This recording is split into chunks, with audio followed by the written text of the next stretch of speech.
Buen día a día a los que recién están llegando a esta parte del dial y les recibimos aquellos. Ya mismo vaya a la página, por favor, www.diariosanrafael.com.ar, porque tenemos, como decimos aquí en nuestra Mendoza, una hermosa visita, damas y caballeros. Se trata, no es la primera vez que nos visita, hemos dialogado con él. Se trata de el ingeniero nuclear y científico de materiales, el señor Aldo Boccaccini, con nosotros, damas y caballeros. Señor Aldo, ¿cómo le va? Buen día, Gastón. Buen día. Me alegro de estar por acá. Bueno, dices justamente que si bien es sanrafaelino, pero vive ya hace tiempo largo en Alemania. Y fíjate, desde el 88, ¿no? ¿Se van a cumplir ahora el próximo año, me decía? Bueno, si contamos los años que estuve en Bariloche, que ya no era San Rafael desde el 83, digamos, son 40 años el año que viene, o sea... Todo. Pero no me he ido completamente. Es lo que me decía recién. Bueno, una de las tantas visitas, por supuesto, uno de los tantos motivos familiares y demás, pero tiene que ver con algo muy importante y ha sido distinguido en el Consejo Deliberante como personalidad destacada. Merecidísimo reconocimiento, Aldo. ¿Cómo le llegó y de qué se trata un poco? ¿Por qué tareas o trabajos? Yo pienso que, bueno, el Consejo Deliberante tomó... la noticia probablemente de el doctorado honorario que me dio la Universidad de Turku en Finlandia, que es como un reconocimiento de tus pares, ¿no? De un reconocimiento académico, que tiene la importancia de que cuando uno tiene una carrera, digamos, larga ya como la mía, después de tantos años, hay otros actores en el sistema universitario que notan, digamos, el trabajo que uno ha hecho y bueno, y le ofrecen este reconocimiento. Y eso publicó la nota que el diario de ustedes, sí, ¿no? Eso fue en mayo. Y bueno, el Consejo Deliberante en un gesto muy, bueno, yo digo emocionante para mí, pero y muy agradecido estoy, generó una ordenanza para darme esta distinción, de la cual estoy más que orgulloso, ¿no? Me imagino que un mimo de estas características siempre es bueno, pero me imagino estando distante, porque a veces uno creo que pasa el olvido, se acordarán de mí, qué sé yo, tantas cosas. Y esto creo que se magnifica por la distancia y por todo esto, ¿no? Sí, señor. ¿Puede ser? Sí, absolutamente, Gastón. Y lo interesante, yo uso mucho Twitter, el Twitter académico, digamos, uno usa Twitter para publicar las cosas, entonces, bueno, puse una foto. Y varios colegas míos me escribieron que están en una situación parecida a la mía. Un colega, digamos, que es australiano, y yo lo conocí en Alemania, ahora está en Estados Unidos, me escribió un mensaje largo, dice, qué importante que a vos, digamos, te reconocieron tus raíces, ¿no? Donde empezaste, en la escuela, etcétera. Sí. Ojalá me pase a mí, decía él, ¿no? Es un colega casi como con envidia. ¿no? Casi con envidia, pero quiero decir, a mí eso me impactó en el sentido de que, bueno, obviamente, ¿no? Son muchos años, en realidad. Claro, y a veces uno se pierde, pasan cosas, pero que se mantenga vigente después de tantos años y de tanta distancia. Pero tiene que ver justamente con tantísimos trabajos. No sé si escucharon bien cuando lo presenté, se trata de un ingeniero nuclear y científico de materiales. Todo un tema, y sobre todo en estos temas que tanto se ha abordado la palabra y que tanto miedo mete, que es lo nuclear, digamos, ¿no? Porque si bien lo dicen los especialistas que, ojalá Dios no lo permita, caigamos en una tercera guerra mundial, no se puede pensar ni comparar con las anteriores por todo el poderío que se maneja. No, seguro, claro. Sí, es cierto, digamos, yo cuando me recibí en ingeniero nuclear, justamente, fíjate, hablando de la potencial peligrosidad, que hay que discutirlo bien, porque no es que una central nuclear necesariamente va a explotar, ¿no es cierto? O sea, pero justamente en este caso pasó justo el accidente de Chernóbil, no sé si te acuerdas, sí, en Rusia. 86, claro, en Ucrania, ¿no?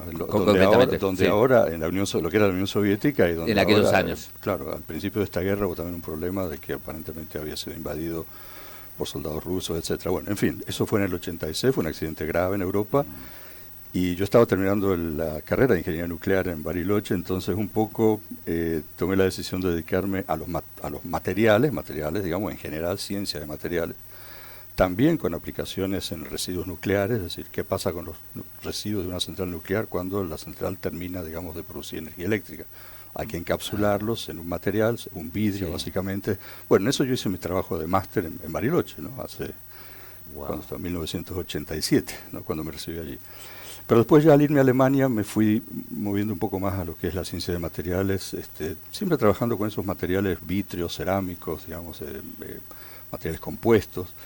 pero para otras aplicaciones, incluidas aplicaciones biomédicas, que es donde actualmente estoy investigando, yo diría, el 90% del trabajo. El otro 10% es la parte más de materiales. Y en ese 90%, para explicárnoslo, ¿de qué se trata ese tipo de tareas o trabajos? Exacto, ahí estamos trabajando en como digamos una nueva generación de materiales biomédicos que deberían suplantar, no necesariamente 100%, pero en gran parte los materiales tradicionales que se usan en implantología, en medicina, ¿no? Los implantes quirúrgicos para, por decir cosas concretas, un implante de cadera, un implante cardiovascular, son materiales de ingeniería que se fabrican, digamos, con los materiales que tenemos, acero inoxidable, titanio, poliuretano, son materiales clásicos. Entonces el trabajo mío va a lo que se llama la ingeniería de tejidos o medicina regenerativa, donde uno trata con un material que le llamamos material bioactivo, liberar específicas iones o moléculas, digamos, definitivamente que son biológicamente activas y incitan o actúan sobre las células, de modo tal que las células empiezan a regenerar, digamos, su propia matriz. Wow. ¿No? O sea, por eso es que ingeniería de tejido, pues, hace una ingeniería del nuevo tejido con esos materiales. ¿Y esto es novedoso? Por lo menos es la primera vez que uno lo escucha, pero digo, seguramente lo vienen trabajando, pero... Sí, es una ciencia relativamente nueva. Empezó un grupo en el MIT y en Harvard en el 80, al principio de los 80, o sea, para una disciplina científica obviamente es relativamente nueva. Sí, sí, claro. Y lo interesante es que es muy interdisciplinario, o sea, la biología tiene mucho que ver, por supuesto la gente que se ocupa de la biología de las células, la medicina tiene mucho que ver obviamente, porque el producto final va a ser empleado, digamos, para un mejor implante quirúrgico o para una regeneración de un tejido, pero también los materiales son importantes, porque uno necesita, le llamamos un andamio, una estructura, claro. donde las células se acoplan y generan su propia estructura. Entonces ahí es donde entra el científico de materiales, digamos. Muy interdisciplinario, muy interesante. Además, cómo mejora la calidad de vida y demás, ¿no? Es un poco la idea, claro, que por lo menos en parte sí. de las necesidades médicas uno no necesite más un implante, un pedazo de material que se implanta y queda ahí 20 años o 15 años, sino que lo que se implanta vaya liberando. En realidad el material se tiene que ir disolviendo, en realidad, por decirlo así rápido, y lo que libera el material actúa sobre las células y las células generan el nuevo tejido alrededor del material. O sea, el material desaparece y se forma el nuevo tejido o el nuevo órgano, en el caso más complejo. Qué hermoso lo que lleva. Debe ser atrapante. Es atrapante, ¿no? Y sobre todo yo veo a los chicos que estudian ingeniería, son ingenieros, digamos, y de golpe ven que nosotros venimos con todas estas ideas y es como que atrae mucho, digamos, a los estudiantes, a la gente joven, a los chicos, por supuesto, porque ven, por supuesto, la posibilidad también de interactuar con el sistema biológico. O sea, yo no digo que hacer materiales para aviones o para autos, etcétera, esté mal. No, absolutamente no. Pero yo veo que hay un grupo de estudiantes que los atrae esa idea de interactuar con la biología, ¿no? ¿Usted es docente? ¿Ha practicado la docencia? Yo soy profesor. Profesor. Claro. Tengo una cátedra de biomateriales. Pero digo, ¿ejerce? Sí, claro. Yo doy clase 8 horas por semana, tengo 200 estudiantes, ahí tenemos los teatros, digamos, se llaman, ¿no? Lecture Theater. Sobre todo ingeniería biomédica, tenemos 250 estudiantes por año que ingresan, porque Erlangen, la universidad donde estoy, tiene un perfil, digamos, biomédico muy importante. Esa es otra ventaja de estar ahí, ¿no? Porque la facultad de medicina es muy fuerte, muy grande. Entonces uno interacciona bien con, los investigadores desde la medicina. Y nosotros venimos desde la ingeniería y ahí hacemos ese trabajo interdisciplinario muy interesante.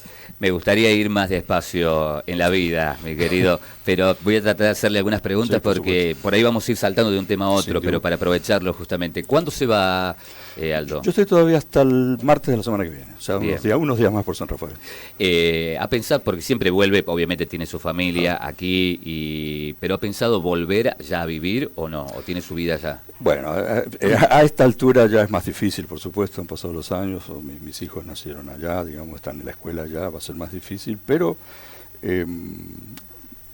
como decíamos recién, ¿no? Al final de la carrera te empiezan a dar estos títulos, 7 años más y, digamos, de algún modo se termina la actividad activa, ¿no? Uno puede seguir haciendo otras actividades académicas también. Vamos a ver, el contacto se mantiene, yo nunca digas nunca, ¿no?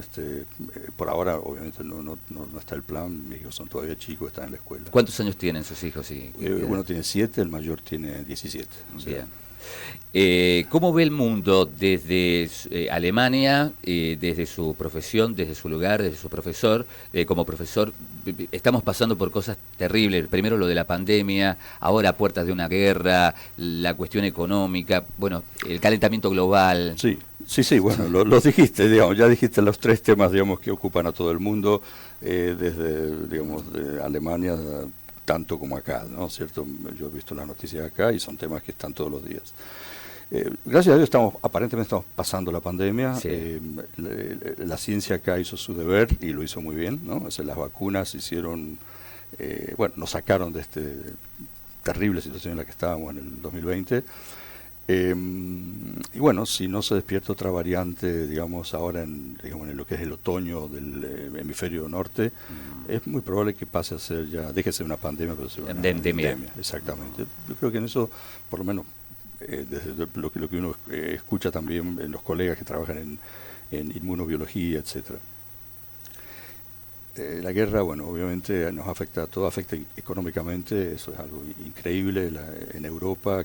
Bueno, sí, Europa, ¿no? Y Alemania, que está muy cerca también, ¿no? O sea, yo me acuerdo que siempre decía, esto lo voy a decir así un poco a modo de chiste, pero siempre lo decía, bueno, yo lo último que pasa si los rusos invaden Alemania, fíjate, así hablando, haciendo un chiste con los amigos, bueno, me voy a Argentina porque ahí estamos lejos. Fíjate, una cosa dicha así en un café en los años 80, como de golpe, está bien, no es que están invadiendo Alemania, pero hay una invasión de otro país, yo creo que hay muchos aspectos ahí para considerar.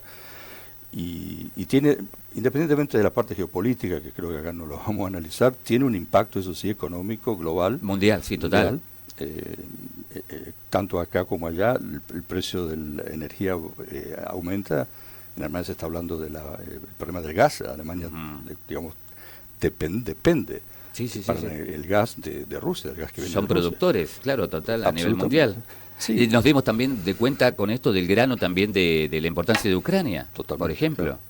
Yo estuve en Ucrania, increíble, estuve en Ucrania en los años, el año 1992, me invitaron a una conferencia a Kiev y bueno, ya era un país independiente, digamos, se había justo ahí desmembrado lo que era la Unión Soviética y viajamos en auto de Kiev a Dortmund, Alemania, y son kilómetros y kilómetros y kilómetros, como acá, como La Pampa,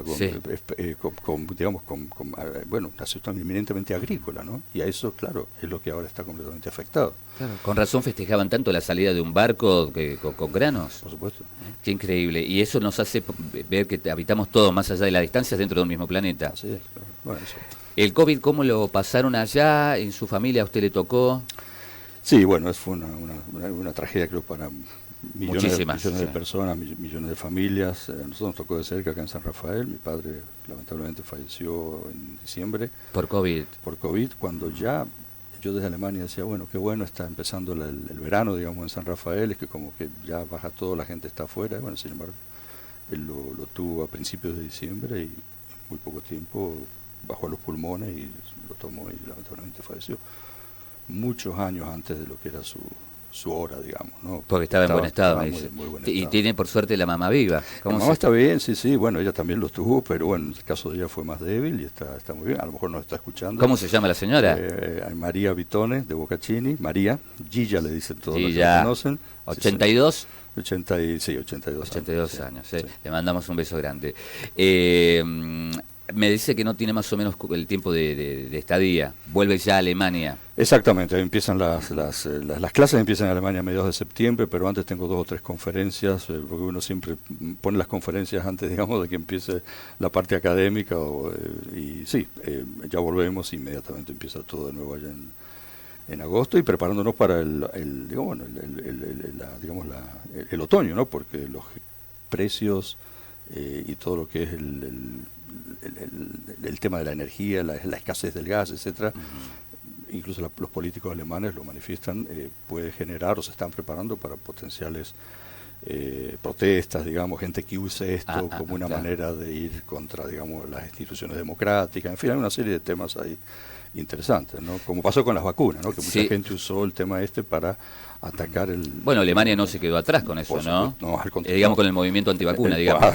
De todos modos, no, al contrario, era muy lamentable, digamos. Eso, ¿no? Bueno, la última, porque no es imposible Sí. dejarlo ir. Claro. La verdad es que es imposible. Tendríamos que hacer un programa especial directamente, Aldo. Aparte que nos escucha desde Alemania. Sí, desde sí, allá, es tu República Argentina, lo escucho siempre. Merkel se fue y se fue muy bien. Sí, Digo, ¿no? se Después de fue. tantos años. Increíblemente se fue, era en ese momento, en la semana que terminó, si mostraban el porcentaje de aceptación de los políticos, seguía siendo la que tenía más alta aceptación. Imagínate, después de 16 años, siendo el político más respetado en el país. Realmente... ¿Asombró allá también? Increíble. A nosotros, bueno, Argentina, sí, lamentablemente. yo sí. creo que hay más críticos, por supuesto, de los partidos opositores, ¿no? A muchos de los que sí, es una crítica y... No quiero alargar, es el tema justo este de la dependencia de la energía con Rusia, que eso fue una política de acercamiento a Rusia, ¿no? Lo trajeron al G7, al G7+1, como decía, Sí.